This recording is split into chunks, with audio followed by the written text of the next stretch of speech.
Hey, all you literary legends and luminaries. I'm Julie, and welcome to this week's episode of Booksmart. Today's book is called Committed: On Meaning and Mad Women, a memoir by Susan Scanlan. I like memoirs that explore psychological topics. I'm fascinated with the mind and its power over how we feel.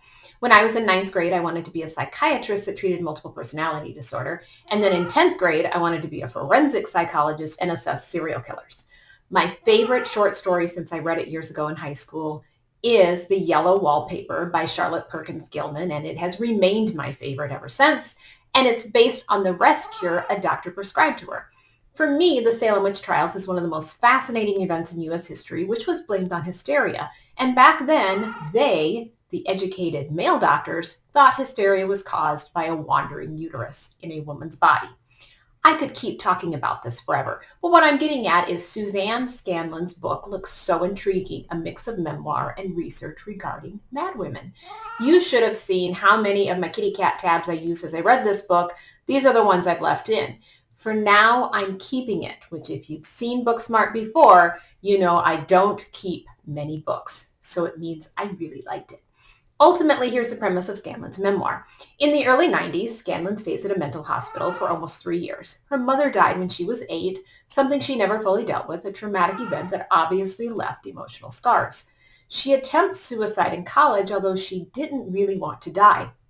She stays at the hospital, but she refers to it as living there. This was somewhat standard procedure in the early 90s. In fact, shortly after she is finally discharged from the hospital, such long stays were no longer protocol. Throughout Scanlan's telling of her story, she adds in those stories of all the famous women, many of whom are writers, and how those stories have been stereotyped more or less as that of the mad woman. There is a lot to unpack in this book, so much so I don't really know where to start or how much to reveal. I'll begin with Scanlan's writing style, as that seems as good as any other place to start. The book is divided into 3 parts, each with several chapters of varying length, and within those chapters she has lots of snippets. If you're looking for some sort of chronological story with a cohesive beginning, middle, and end, Committed is not that book. Scanlan mixes in these famous mad women within her story, how their stories impacted her, and as she reveals her own story, she uses lots of non-standard narrative structures, which is difficult to label such format in any particular way, so I won't.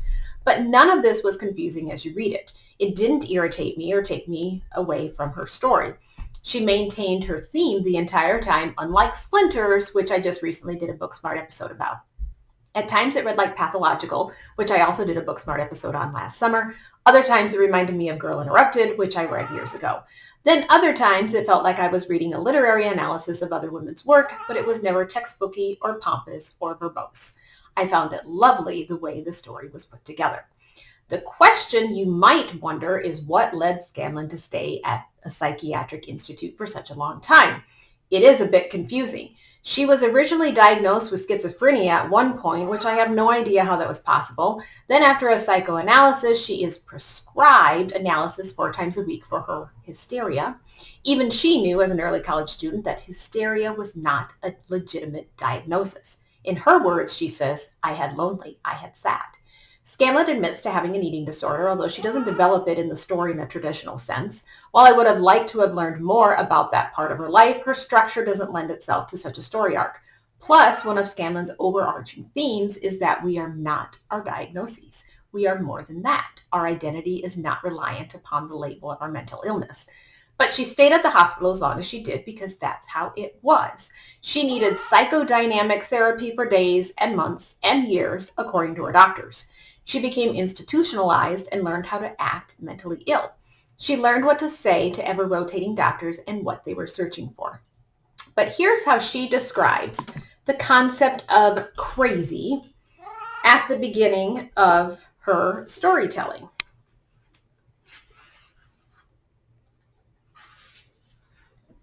And I am also talking about crazy, another complicated word, crazy in a pedestrian way. I was crazy when I arrived in New York City in January 1992, and I became crazier in that city. I was crazy in those days much of the time, or I was acting crazy, which is what we more often mean by crazy. I don't act crazy anymore, or I am not crazy, or I never was crazy. But in many ways back then, I just couldn't help it. I think that is part of what we mean by mental illness. what you can't help. Starving yourself or binging and purging, staying in bed all day or staying up all night or cutting yourself. It is either excess or rigidity and often both. Maybe it was crazy to eat a plain baked potato once a day and nothing else. Though there was a nurse on the ward who ate a package of plain rice cakes every day and nothing else. Yet because she was a nurse, she was not crazy. This same nurse described in my medical charts my bizarre eating habits. It was crazy how I ate and didn't eat. If I were my own mother, I would have seen that. But that was the point, I think. My mother. Where was she? The best the word crazy can do is point to something on the surface, a symptom. It is not the story. Scanlan hints that while our current state of being open about mental illness has lessened the stigma, it has also made it less meaningful. So let me read you 3 points she wrote in a chapter called Toward a Theory of My Illness, in which she is understanding that there are just as many sick people outside of the hospital as inside of the hospital. And she's trying to sort out her own condition, so to speak. Number 9, it is possible if I had known that so many others were suffering as I was, that I would have felt less alone. I think I did know that many others were suffering. I just didn't know what that suffering looked like or what mine should look like, or I thought it was my fault. Number 10, still to follow this inquiry would lead me to ask why everyone who said they were depressed hasn't also found themselves in that place. I knew they all had their reasons, but it didn't seem reason enough. And if we were all feeling this, why was I the only one who'd been there? Number 11. As often is the case, the problem is language. There is language to speak of depression, and over the past 30 years, there is more language and more deployment of language with which to describe mental illnesses like depression. This is meant to decrease stigma, which is very real, which I myself internalized and might still project onto others if I'm being honest. But the solution to this problem, the increase in language around mental illness, like everything else, flattens language, makes vague words like depression even more vague and meaningless, so that you might be depressed because it is a cloudy day, and you might be depressed because, like Sylvia Plath or her son Nicholas, many people in your family have been depressed. This is the depressed you can talk about, as Leo often would and still does, and the depressed that is Julia Kristova's melancholic, with her turning inward, this inability to use language. The manifestation of depression, too, is wildly variable. It may be suicide, not leaving the house, not sleeping or eating. What is called clinical depression is a depression that has become a problem. As Dr. Trail told me 30 years ago, welcoming me to the long-term hospital, and this before he knew my story at all, my depression was classic. Not eating, not sleeping, feeling worse in the morning, not speaking, giving up on relationships, low self-esteem, losing faith in communication or language at all. I cringe when people use the word anxiety in situations that perhaps the word uncomfortable is more appropriate. And because we use these words so casually, are so many people taking prescription drugs that maybe shouldn't be? Are we using this anxiety as a crutch to get out of doing everyday things? While Scanlan never takes a clear stand on such overdiagnoses, she leaves much to ponder. When Sinead O'Connor dies and Scanlan is asked, why does it bother you that Sinead identified as bipolar, she has a response that will definitely leave you thinking. And this is what she says. That is my problem with Sinead, that she did not choose how to identify, that the identity, the designated patient, the scapegoat, chose her, that she was trapped. What if she knew herself as I knew her, radical, iconoclastic, an artist? And if she was indeed bipolar, if the diagnosis helped her, then what if she'd led with all the rest? What if bipolar, so large and vague and often meaningless, didn't work the rest, didn't become the dominant read on a person? This is what bothers me. The way people, and the National Alliance on Mental Illness doesn't help, embrace diagnostic identities for themselves or their family members. However useful it may be, it is often another way to get stuck in a limiting story, someone else's story. Think about that. Everybody announces their mental illness as if it's a new pet that they post on social media. Another interesting point Scanlan develops in Committed is the institutionalization of mental illness and the trends that impact how doctors treat it.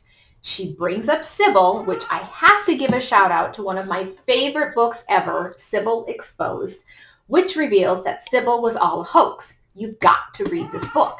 Anyway, Sybil did not have multiple personality disorder, but after the book and the TV movie starring Sally Field in the 70s, suddenly lots of people were being diagnosed with it, although it is an incredibly rare condition. At the time Scanlan was in the hospital, the truth about Sybil wasn't known. It wouldn't be until about 2008, I think. Many of Scanlan's doctors questioned her on recovered memories of finding some past trauma that would explain her current state.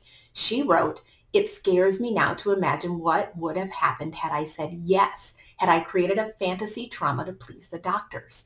She goes on to explain Sybil's behavior. She was performing in a way that would get her care and attention. She was learning how to be in a historically specific time and place. When Scanlan starts cutting herself after she saw others doing it, she questions if she was a fraud too, like Sybil.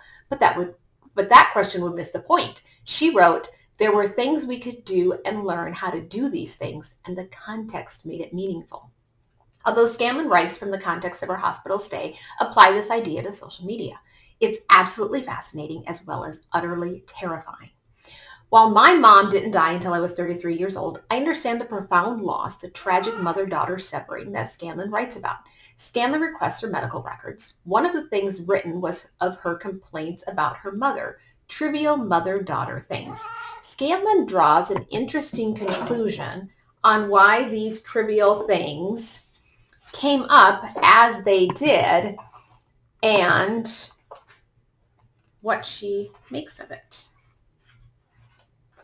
Telling these stories, I think now, was a way of not mourning, remembering my mother in these moments of conflict or disappointment. This allowed me to keep our fights going. Fighting is a way to refuse to lose someone. If you keep the fight alive, you might never deal with the loss, the vulnerability of it, the deep sadness, the irrevocable and baffling fact of total loss. Wow.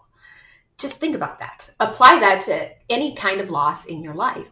Scanlan also thinks about how she became sick, looking beyond the loss of her mother. She said, "I wanted love. It was that simple. I got sick, I sometimes think, because I needed care, love, and I did not know how to get it to receive it." Wow, again. See what I mean when I say this book makes you stop reading it so you can process what she is writing about. I love those kinds of books. One of the consulting doctors who saw Scanlan during her stay said this to her, which she wrote in her notebook at the time. "Being sick is a cure for how bad you feel." Let me say that again. Being sick is a cure for how bad you feel.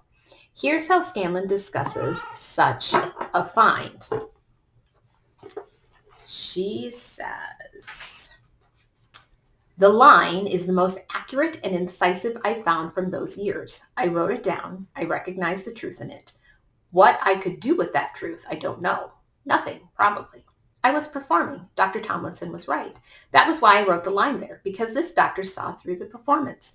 Psychoanalyst D.W. Winnicott wrote about the desire to hide.